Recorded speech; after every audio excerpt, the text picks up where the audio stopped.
Hello guys, Victoria here and Katie. We are live after a few hiccups, and then I found out that I was streaming on my personal page, which was like, why? Yeah, we figured it out. So Katie will start her story again. Not that she doesn't know it. And she will multitask as she always does. And yeah, Katie, please present yourself. Tell us a little bit about you.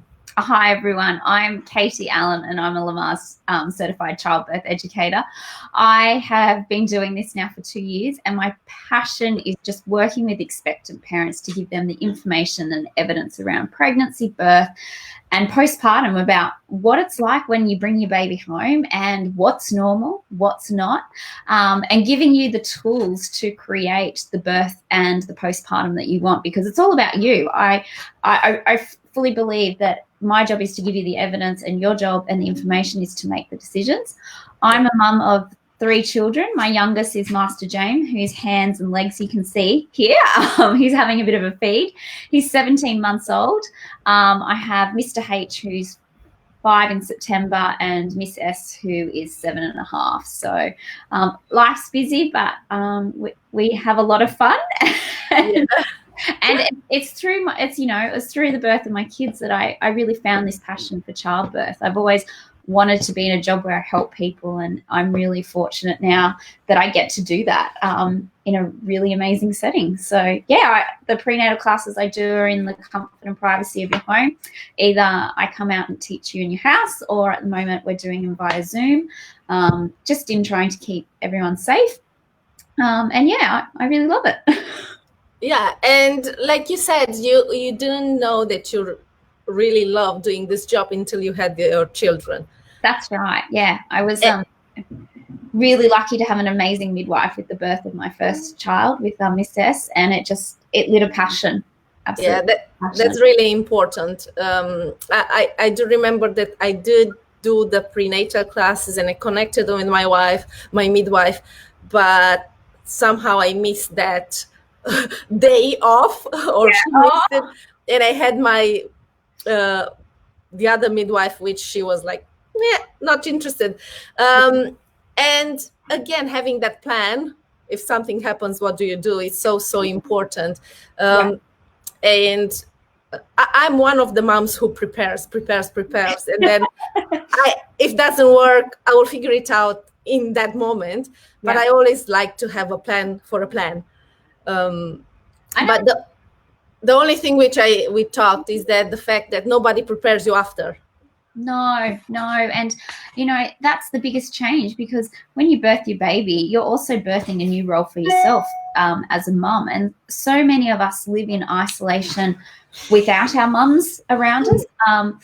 When we had our eldest Miss S, we lived in Mackay in central Queensland, and our parents lived in Wollongong, south of Sydney in New South Wales. So, we were really lucky. We had a wonderful midwife to prepare us, but a lot of people don't, and it's hard. Like, you need to be prepared of that. It's normal for babies to wake during the night and to feed. It's okay. Take care of him. It's normal for toddlers to want lots of breastfeeds and comfort from their mum too. And those narratives are missing in the common what we get told about babies. There's an expectation they're just going to sleep for 12 hours. No adult does that, let alone a child. And so it's important to talk about what does a day look like. And it's going to involve lots of nappy changes. It's going to involve trying to get captured rest while they're resting, and talking to get partners talking to each other about how they think life will change, and what are ways that they can still form those connections. And to be honest, it's taken the birth of 3 babies for me to figure out how important this postpartum period is, and to learn to ask for help and to take it when it's offered. That's so important, because I remember after giving birth, my husband was having a restaurant, and it was like 1 hour away, and I was left alone in this house. Like you said, no parents, loneliness like birds. It was just me and my son.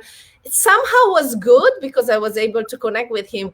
But man, when all the things, waking up in the middle of the night, not having sleep, the breast being engorged and not knowing how to deal with them, latching, oh my God, that's a war zone. It's an art. And it took me 5 weeks to discover, until the midwife, which I've changed it, said, go to a lactation consultant. I never knew about a lactation consultant. And by the time you reach and you figure it out, all this stuff, you're just ruined for life. It's about making sure that we've got everyone with those connections beforehand. Like when I'm doing my classes, I really talk about, we develop a plan, and it's called your postpartum plan, and it's about finding out what are the local support services around you. So, you know, who is your local lactation consultant, knowing that number before it's, you know, 2 a.m. in the middle of the night and you're having breastfeeding problems again, and you're like, it's knowing there's the Australian Breastfeeding Association's helpline number. You can ring them 24 hours a day. And just little things like, you know, your local library does story time. So when you're ready to venture out of the house with your baby, you can go and meet some other parents and sing nursery rhymes and, you know, wave and do funny actions to your kids. But it's knowing where those places are to connect with other mums, because when you're in that space of I don't know where, it's really hard to find that information.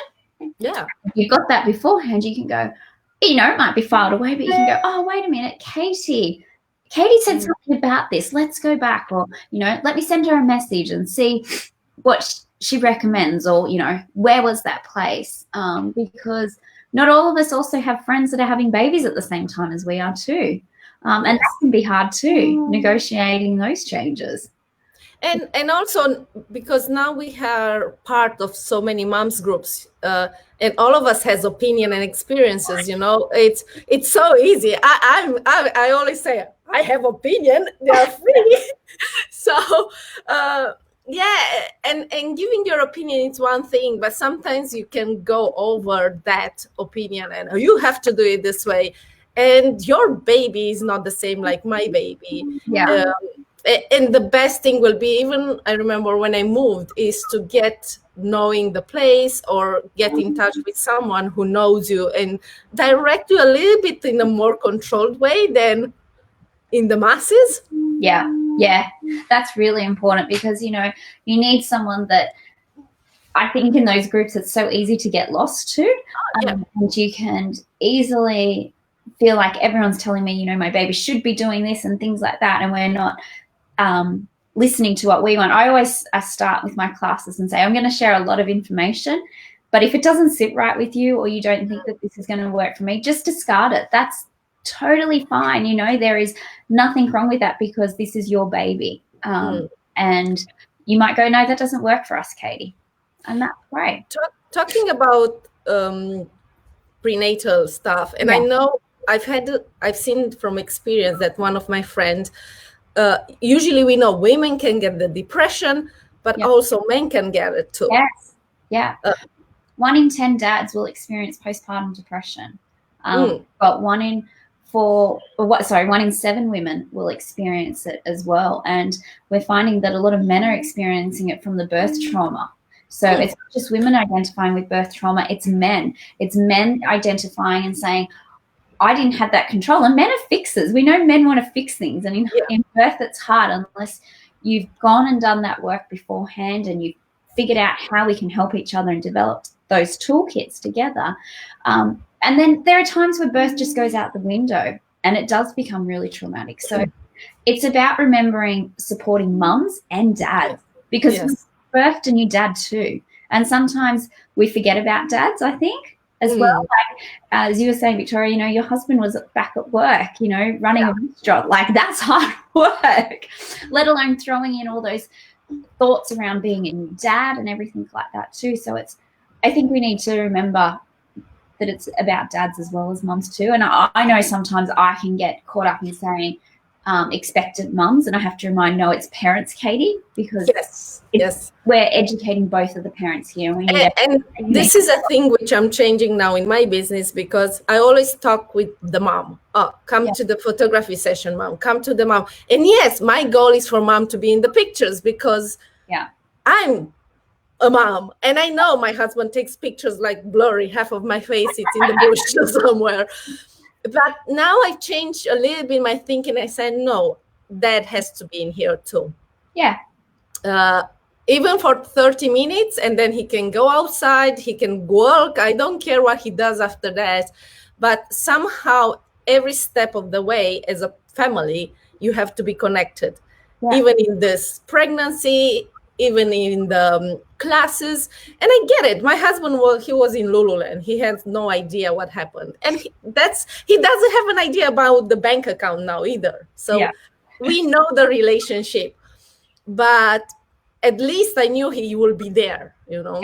Yeah. And I knew when to send him out. And I knew that if he will see the trauma, he will be like, whoa, too much. Yeah. But knowing each partner what they have to know until where they can go and how much support you can get from each other, it's a little bit different.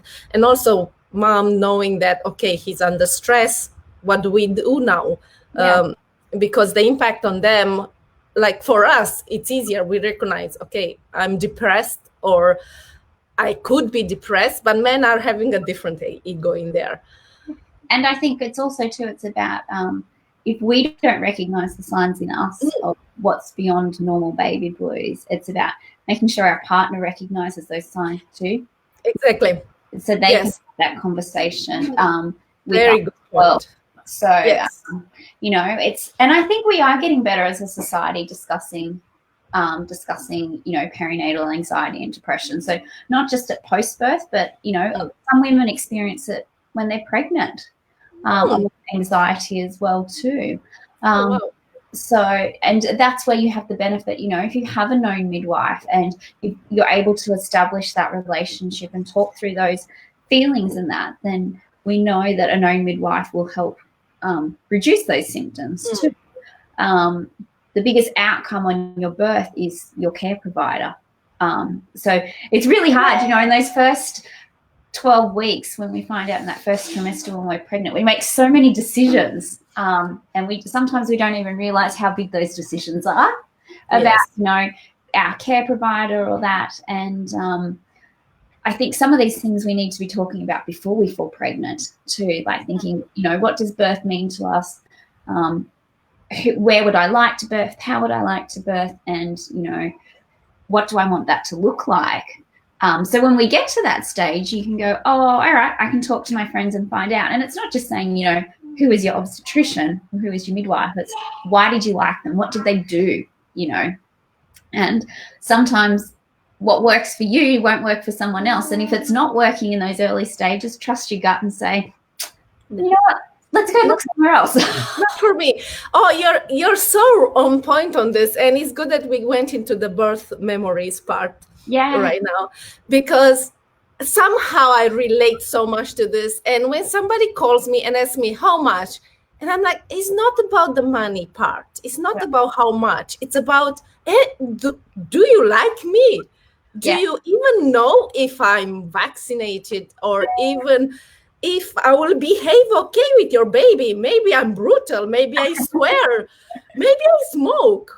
You know, you have to think about this before choosing the person who will capture your entire birth story, your entire life, your beginning of your baby's life. It's not just, okay, I'm going to the hospital. At least I don't see it like that. And I think that, you know, the research has shown with birth memories is that we remember the day that we have given birth, regardless of the passing of time. And as women especially, we will remember how we were treated and how we felt.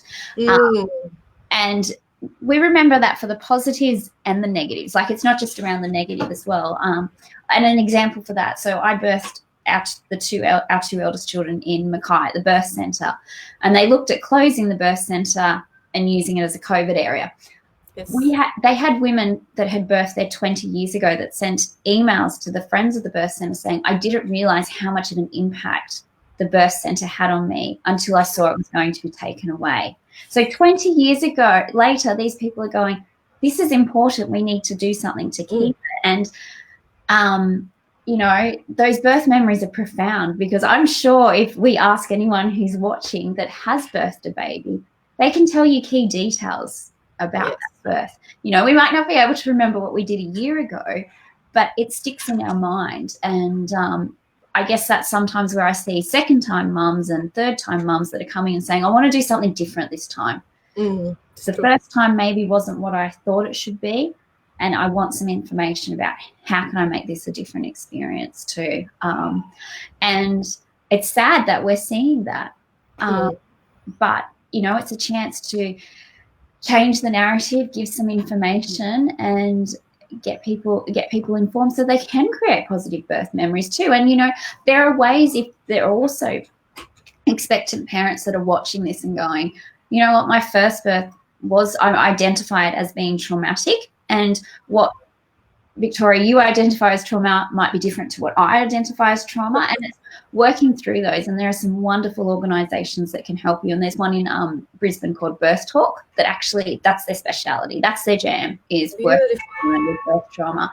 And I remember reading a story about them, and they said, they had face-to-face work groups, and they said, we did intergenerational healing, where a mum came along with her daughter who was pregnant. Wow. That's beautiful. She had her healing from her daughter's birth. So, you know, it can happen. So I guess what I want to say is don't feel like because one birth hasn't gone how you want the next one's, every birth is different. Oh, wow. That's amazing. It is. It's beautiful. Goosebumps hearing about it. Yeah, exactly. I wish, well, I don't think I will have any more babies, but my birth was beautiful, but the impact of the midwife was not good at all.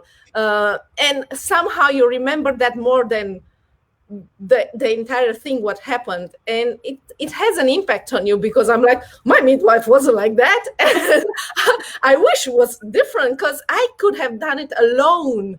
Yeah. But I just needed that support or that kind word or something from that person, which I've seen her so high and knowledgeable, and I didn't have that. Yeah, and that's really hard and disappointing. And you don't do that when you're birthing, you know. When you're birthing, you're in a primal state of your brain, and your brain is focusing on getting and birthing this baby safely. You do not need to be thinking in the front part of your brain going, how am I processing this? Like, that's when birth gets disturbed. Yeah, and in saying that now, if I will be a mom, I will be saying, okay, you know, maybe your midwife won't be there always. You never know what happens. And this is the backup plan. Get to know the second person. Yeah. But get to know her in the same way as you know your midwife. Yeah, exactly. And, you know, if you want, there are other options too. Like, you know, look at having a doula as well. Oh, yes. Sometimes, you know, if you aren't part of, say, midwifery group practice group or having a private midwife, and you've just kind of gone into the hospital antenatal, sometimes the midwives are coming in and out. But when you have a doula, the doula is there to help, you know, give you those comfort measures, to give you those hip squeezes and that. And they're not to take the role of your partner. Your partner is the expert on you and know how you work and what, you know, what makes you tick and things like that. And the doula is there to support the partner. You know, they're their jam is birth. That's what they know. Yes. Whereas your partner's jam is you, hopefully. You know? Yes. But and a doula can be a really integral part of the team too, because you're talking with them before birth. Some doulas also will always do postpartum visits, and then you've got postpartum doulas as well that come and help you at home once your baby's born. That's beautiful. Yeah. That's my next avenue. Postpartum doula. So that's amazing. In New Zealand, we had the midwife, which is pretty much like a doula. It's in one the same thing, and she continues after you give birth for another 6 weeks or so. But here things are done a little bit different. And you know what? Every state is different too. Like Just like education, nothing central. But yeah, no, it all depends on what type of model you pick as well in those first 12 weeks. So if you want to get into a birth centre where you're birthing in a home-like environment, you've got that known midwife, you've got that continuity care after baby is born, those places, there are limited places. There's one birth centre in Brisbane at the Royal Women's. We've got one on the Gold Coast at Gold Coast University. And I think there might be one at the Sunshine Coast. I'm not 100% sure, and I might be shocked for that, for not knowing that. But, It's okay. You can find it. Those places book out early. Like, you have to know that that's an option, and it kind of ring as soon as you know you're pregnant to get into that option too. So, it's there's a lot of pressure on us, but we can make it easy too by just thinking and talking with your friends as well. When you're in the stage of thinking, okay, maybe we might have a baby, start talking to your friends and finding out what did they like about their care and what haven't they liked, and would they use it again. I think that's a really key provider. Would you use that model again? And some people say yes for XYZ, and some people will say no for ABC. It's just about thinking, I think, a bit more. And you know what? It's okay, as I said earlier, it's okay to change your mind too. Yes, totally. I think, and I think this is the biggest thing for women. It's okay to change your mind. Yes. Listen to that gut instinct. Totally. Our gut instinct serves us so well, and it is so important for parenting too, to listen to that gut instinct, especially in those early days, because as you said earlier, Victoria, there's a lot of narratives of people telling you of how to do things. It's right, like I said, opinions. Yes. Opinions, and some they have a really great determination of changing your mind. Oh, yes. And I'm just offering another opinion here too. So it's exactly the same, Yeah, but it's a little bit different when you go to the source and you have a little bit of research in the back, and it's a little bit different if I watch Facebook, where I say everything is real if it's on Facebook. Kind of. Yeah. In trouble, didn't we? Yeah. No, I always say, look, and usually when you do your research, and as a mom, your instinct will kick in, and somehow I call it the seventh sense, will tell you, do I like it? It's in my vibe. It's not how real it is. Or even if you fall in the trap of saying yes, like I said to my second midwife, even though I didn't like her from the beginning, but I didn't have the guts to say no to that. Yeah. At least you say, well, I accepted it. So at least you know what's the other side of the coin. That's true. That's really true. And, it's just about really delving down into, we talk about, with birth plans and that. And a lot of people will say, just go with the flow. When you turn up to the hospital, that's if you're birthing at hospital, a lot of women are choosing to birth at home. And that's one of the things we've seen from the coronavirus, is that women are wanting to birth at home, or, birthing in a birth centre. In a home-like environment. But, I really find the advice of saying just go with the flow is really, really hurtful, because you don't know whose flow you're going with. Are you going with the flow of the midwife who's on that day, or your obstetrician? And did your obstetrician have a good day? I mean, we all know. Is the moon and sun aligned? And is it your flow? It's a really... For me, birth plans, and again, I didn't realize this until I became a childbirth educator, and for each birth I've put in different things. So for the birth of Master J, who was our third, I sat down and said to my husband, if I have to have an emergency cesarean, and we knew that was highly unlikely. Previous births had been fine. Master H's had been 40 minutes from when I got to the birth centre to he was in my arms. So we thought that was really unlikely, but I wanted him to know if I had to have an emergency cesarean, these are the things that mattered. So for me, it was that, we still did delayed cord clamping. So we waited. So we had transferred the blood from the placenta. So when they're born, a third of their blood's still in the placenta to our baby, you know, skin to skin straight away. If something was wrong, he went with our baby and our midwife stayed with me. And, you know, and it was having those discussions because he wouldn't have known that that was important. And when you're on an operating table, that's not the time to be having those discussions. So we talked about that, and we talked about that with our midwife. She knew as well. We talked about if I had to have an induction. So for me, the induction was plan B. So the first plan was plan A. We are having a water birth, and it will be, I don't want any pharmacological pain relief unless I ask. So don't offer it to me. Let me ask for it. I want my diffuser with my essential oil on. I want my affirmations up. And I think it was really important. I brought in a blanket that a really good girlfriend had made for me when I was pregnant. Beautiful. That was on the bed. So it made it look home-like. So I was in a hospital, but it made it look comfy and home-like. I brought my pillow, my own pillow with me. And, you know, I was only hanging around for 4 hours. I was like, get me out of here afterwards. But it still needed to feel comfortable. Beautiful. So that was plan A. And we knew these were the steps. And then if it was, you know, if we had to have an induction, these are the steps. So when we talk about birth plans, it's not like prescriptive that A, B, C, D, E has to happen. It's about these are my wishes, how I want it to look. Not even wishes, sorry. These are my preferences. Wishes, I think, is a vague word. Preferences is strong. And if this doesn't happen, if this happens, these are what we want. And they're talked about and discussed beforehand, and you can make that decision when you're not in the emotions of birth. And we know that if you have a birth plan and it doesn't go to plan, women will end up feeling more satisfied because they feel like they've been respected.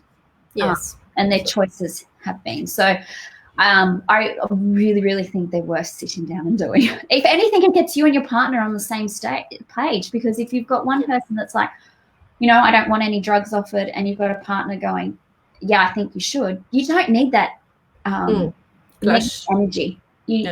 It's a chance to sit down and talk and, you know, find out more about, you know, how you view it as well too.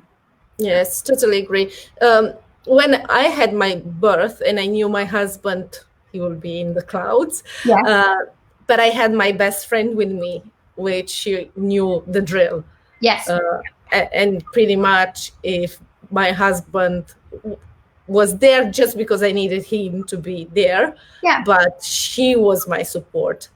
So she was your doula, essentially. Yeah, pretty much. Yes, you can put it like that. That's like the key. So Lamaze is founded around 6 principles. Like Lamaze Childbirth Education is around 6 principles. And the first one is bring a loved one or doula with you for continuous support. And that was your best friend, Victoria. Yes. And, you know, for some people, that support team in their birth space is their mum or a sister or an auntie or a best friend, or it's just their husband or just their partner. And that's okay, because it's knowing what works for you. Agreed. Which is really important. Because when we're with people, we feel safe. Yes. You know, things happen, and for birth to happen, we need to feel safe. And that's just any animal, you know, do that. It's not unique to us humans. Yes. And like you say, safe, and some people are feeling safe at home. Yeah. I felt safer in the hospital because that's how I grew up, with mom being a nurse. I knew if I go there, I will have all the doctor, I will have the science behind, and that was my thinking. I'm like, everything is at my hands reach. But for some people, their home is their safe environment. And that's, I think, it's another story. Yeah. I can't imagine how it will be at home. We've never had a home birth, and we won't be having any more. But if I was, I would love to have a home birth. But, you know, it's taken me 3 births to get there. And I'm a childbirth educator. But as you said, everyone's different. It's respecting those differences and choices and how people have made those decisions to get there. Yes. it's, listening and backing them. And looking at the entire birth history, like for thousands of years, they birthed at home. Yeah. Like it's only been in the last, since the early 40s, that we started birthing in the hospital, and it all changed. If you look back, if anyone's ever watched The Crown on Netflix, Queen Elizabeth II, has birthed all her babies at home. Oh, really? Yeah. I didn't know that. So, and it was, it was how it was done. Totally. So, and nowadays should be even easier with all the doulas and midwives and doctors in 5 minutes coming to your doorsteps. And midwives, when you birth at home in Australia, if you're birthing under a midwife model, you have 2 midwives at your birth. Oh, wow. To be a home birth midwife in Australia, you have to do 7,000 hours of midwifery. So these are really skilled midwives that are looking after you. And their speciality is physiological birth, in a home-based setting. And they will be the first ones, if they see something that is not going right, to say, right, we need to advise that we need to transfer to the hospital. And when you birth at home, you've already talked through all those processes in your prenatal care. It's not that's a surprise. And I remember talking to the midwives, and they were like, women will also know when something's not right too. It's like, when something's not right with our baby, we say, we go and talk to our healthcare provider, and it's exactly the same in a home birth setting. Totally agree. So, we're really lucky in a way that we have good choices in Australia, and that our choices aren't dictated by insurance for most of us. You can go and birth with a midwifery group practice in the hospital, and it's covered by Medicare. How beautiful is that? You go to the birth centre, and it's covered by Medicare. Private midwives aren't, but that's a fight. Slowly it's getting there. But I think we're so much more luckier than a lot of other countries. Oh, totally. Yeah. I didn't have an experience here, but even New Zealand, I was like blessed. It was amazing. I spent like 5 or 6 days in hospital because we had a private room. And it was perfect for us. It suited us. But even here, like you said, you have all the information, you have all the doctors, you have so many options. The only thing is to find out the right option for each of us. Yeah, and that's it. And it is finding that right option. Perfect. Let me ask you now, with the coronavirus, what options are there for moms? I'm sure there are lots of moms being worried, going in hospitals. Every state's different, as we've seen with everything with the corona. Listen to the politics or to the requirements, and you'll find the right answer. In Queensland, it's not confusing. Yeah, in Queensland now, you can bring 2 support people into your birth. So that's changed about 2 weeks ago.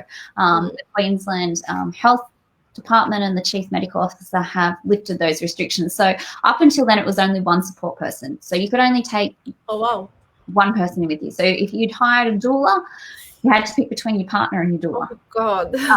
Really, really stressful. Some of the doulas were really key in advocating to certain hospitals to get themselves in to support their clients. But now it's back to 2. So that means you take your partner in and someone else with you as well. So that might be a birth photographer, it might be your doula, it might be your mum, whatever. Not whatever, sorry, whoever. That was the wrong one to pick. There has been, I listened to a webinar with Professor Hannah Darlan, who is an incredible midwife from the University of Western Sydney in New South Wales. Not only is she an academic, but she's still a private practicing midwife too. So she's, still walking the talk. And she said what they're actually seeing with the coronavirus is that they're encouraging women to go home a bit earlier to get them out of that hospital setting, but they're following up with telehealth and support. But she said midwives are actually finding that parents are experiencing more time to bond as a new dyad. So either if it's mum, dad and bub, or mum, dad, bub and your other children, and without all that extra noise being thrown in, without your newborn baby being passed around to people, or that advice coming in. So they're seeing greater success in breastfeeding. Yes. Which is incredible to think, because there's just that skin to skin time, that's alone time without any interruptions. So it's kind of, you know, that in some states you can only take one support person, and there's a lot of movement going on behind the scenes to get that to change, to say, well, why is birth different when we can go out to a cafe and things like that. But I think some of these other things are really exciting to see, that, you know, we're seeing that families are getting more time to bond. And, you know, maybe that can stay. But I guess what I would say is, if you are an expectant mum and you're waiting for your bub to be born, is, you know, talking to your midwives and saying, or talking to your obstetrician saying, who can I have in with me? And just keep checking in, because things are changing rapidly. For most hospitals in Queensland, they're pretty much saying anyone under 16 can't come in as a visitor. Oh, wow. So that has changed as well. But it's just, you know, having that dialogue and finding out earlier on, some states weren't allowing you to use gas because they were worried about the airborne particles and that. So it's asking and saying, well, what pain relief options are offered as a pharmacological? That's a good point. What about water? Can I have a water birth? Not can I, you know, what is the hospital's policy on water birth? And what we have seen from the research is that, you know, there isn't really a greater risk of a transmission through water. Because also the birth pool acts as a nice physical barrier as well. Yes. So you're physical distancing. Pretty much. Yeah, they can't do much. It might be things like hospitals doing temperature checks as you walk in. And that, and how that looks, or, you know, nurses and midwives having to put on masks at the actual pushing stage when there is a bit more of a risk of, if there is, you're undiagnosed, you know. And Hannah Dylan was saying, you know, midwives are getting much better at communicating with their eyes, because if we've got a mask on, you know, we're really communicating with our eyes and that. So I guess it's, you know, it's talking and trying to find what it potentially could look at when you get there, and still knowing that why hospital prenatal classes aren't going ahead. Pretty much every independent childbirth educator has taken their stuff online. Yes. Looking and seeking those out. But there are a lot of wonderful information being shared freely online too. Yes. You know, and having a look. Lamaze has a free labour comfort measures class, which I always recommend people to do. It's evidence-based, and it will give you a great starting point to go, okay, yeah, I think those things could work, or no, I don't think they can work. And it's online, so you can work through it at your own pace. Yes. But yeah, it's keeping in contact and just asking those questions and talking about any concerns you have, addressing those concerns before you arrive at birth. And I know sometimes that's hard if you are doing these appointments over telehealth, or you're sometimes maybe not able to take your support person into those prenatal appointments, which they are slowly lifting those restrictions too. So you can bring a partner in. But yeah, I've just got a little person coming back. Bring him back. Say hi. Oh, it's so Hi. He says hi. Good job. But yeah, it's I think it's really about just finding out that information. And having open and honest dialogues too, with your care provider. And if you're feeling anxious, let them know, because they can help you as well. They can help you with referrals to local services if it's needed. You need to talk to a counsellor or something like that too, because our care providers are a wealth of information too. Yes. That's great to know. Like, so many things have changed in this controlled environment, but like you said, the beautiful part, which I always say to, I had the parents and they supposed to have a wedding, and I said, do you know what, this is an amazing time for a wedding. They're like, why? Because you don't need to invite so many people. You just get the close ones, and you just blame Corona.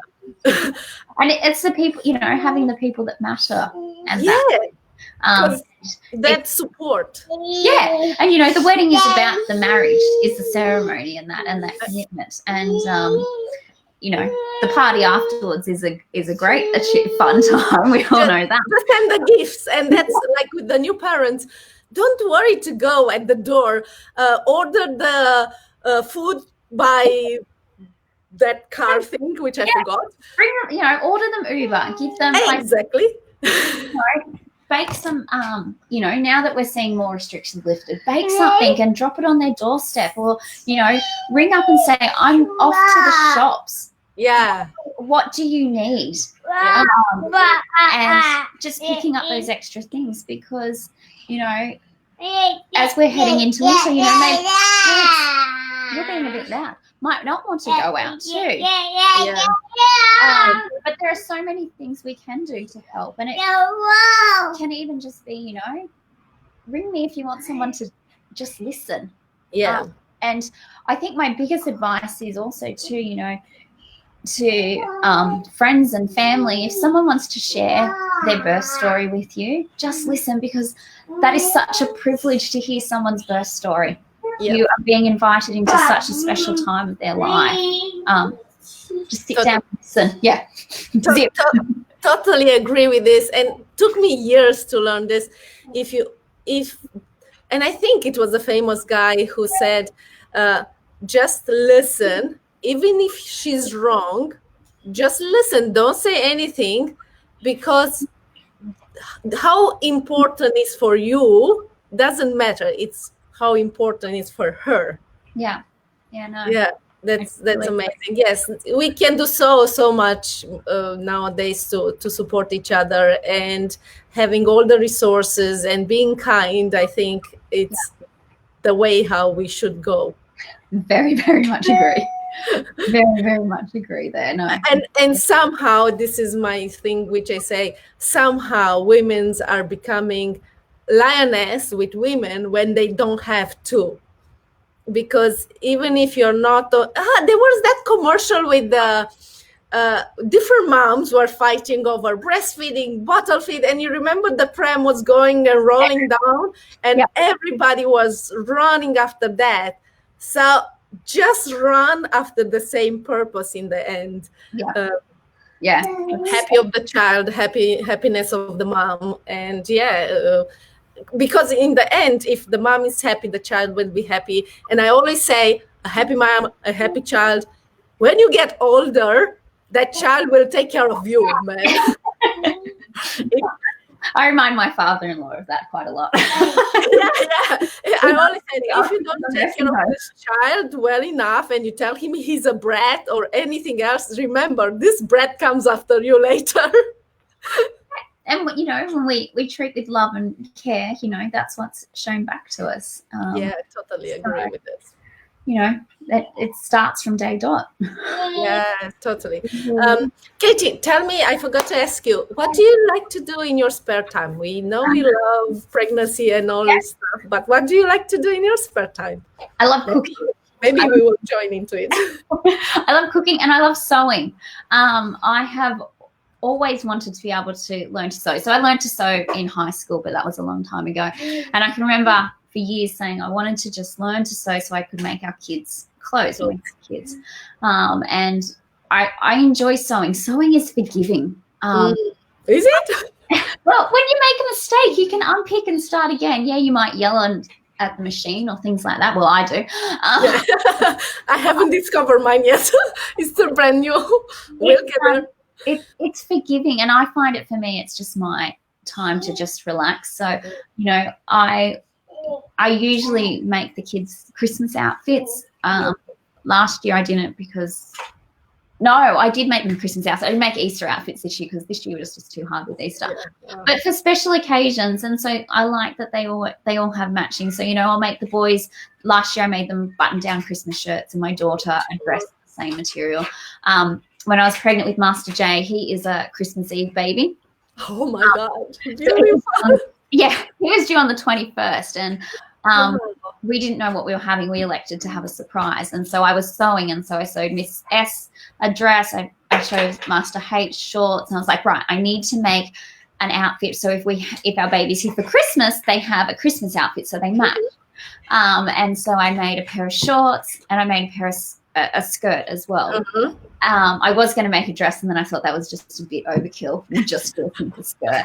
And I can remember getting, I think it was about the 20th of December, so a day before my expected due date, and I was like, okay, I can have this baby now because I've got my sewing done. And I told my midwife, and she's like, oh, Katie, like, you know, come on. I'm all sorted. But for me, sewing is fun. I like it. At the moment, I'm working on a camp blanket. Our daughter does guides. I used to do guides and scouts, and we have all our camp badges to sew on. And it's lovely because it brings back memories of lots of different things. So Beautiful. it's I might not get to it till 10 o'clock, 11 o'clock at night, but it's my time. 50 minutes before or after you sleep. I have been known to be up to 2 a.m. sewing dresses. Because I've left it to the last minute. And my dad laughs because apparently my grandmother was exactly the same. And he says, I see so much of her in you when you do these crazy things. It's passing through. It's good. It's in the blood. Yeah. So, and I like to cook. So I love cooking sweet stuff. I'm rediscovering I've just been. So cooking or baking? Because it's both. I love baking, but I love cooking. I love cooking and baking. So we're relearning a few things. I was diagnosed with celiac disease earlier this year, so trying new things out with baking. Yeah, and trying to take the family on board. I think. So I've made a chocolate cake, which I've put chia seeds in this week. We'll see how that goes with the 7-year-old, which will work. I don't think it's too hard with them as much as it's hard with us to change our old habits. Yeah. But no, love, and I love camping, love just being outside. Yes. So we're looking forward to going camping when we're allowed to camp again. Yeah, totally. I said the same to my husband. I said, man, I don't think we can go in Romania this year. The gates are closed. Yeah. So Australia, here we come. Yeah. We're coming to you. Yeah. We will just go. And look, I've been to the main cities, but there are so many beautiful places around here. Yeah. And like I said, Queensland, it's warm. You just need a tent on top of the car, not on the ground. Yeah. Okay, I don't go on the ground, but top of the car, and you can go for a weekend anywhere around Queensland. Yeah. And we're so lucky in being in Brisbane that we've got the Sunshine Coast, the Gold Coast, the hinterlands, so close to us. Yes, we are really lucky. So, that's our plan, and this is what I said to Leah. I said, do you know what? I won't do sessions in the weekend. We take the tent and we go somewhere. Love Byron Bay. Yeah. To stay overnight there and just to watch the sunset, it's amazing. Yeah, put our feet in the sand. Look at the big waves. And do nothing. Yeah. How amazing that sound. That sounds awesome. Yeah. Katie, tell us where people can find you, where moms can find you. Yeah, so you can find me on Instagram. I'm at Katie Allen CBE, so for Childbirth Education. And on Facebook, you can find me at Katie Allen Lamaze Childbirth Educator. And I'm in the process of building a website. Well, I'm not building it. A friend's building it for me. So that's coming. Or if you want to send an email, katieallencbe@gmail.com. And awesome. That's it. Happy to have a chat with you. If you're birthing bubs soon, you've got a few questions, we can get online and have a free Zoom chat. It's all about sharing information and preparing parents. So, that would be great. I've got a postpartum workshop on the weekend if anyone's interested. Woohoo! That's a great thing. So, so it's done over Zoom, I assume. That's done over Zoom. Yeah, done over Zoom. And we cover everything: life after baby, breastfeeding, sleeping, safe sleeping, newborn appearances, tests, and then talking about how can we build your support up. Beautiful. So, what we will do, I will get in touch with you after we finish this. You give me the details of the class. Yeah. And I will put them in the comments, so in the post, so people can get in touch with you and and find more information. All right. Thank you so much, Victoria. This has been wonderful. I hope this has answered any questions, and if we get some more coming in, we can do a Q&A. Yes, totally. And that's the point. Please guys, put your, and ladies, put your questions in the comments. Katie will answer. We will post, finger crossed, I can download everything down. We will post it on my website. The same information will be there on the writing. We will post it on YouTube channel too, so you can access her. Thank you. By all the channels. We're out there. Yeah. And it's, even if you just have a simple question for her, so she can direct you in the right thing, it's more important than just being lost and being worried. Yeah. Thank you very much, Katie. It was so much fun. Thank you. Had a wonderful guys. We will see you in the next one. We will continue with this chats because I love them and I've learned so much. And I can tell my clients where to find the right information too. Perfect. Have a beautiful day, lovely, and chat to you soon. Bye. Bye. Bye. Okay.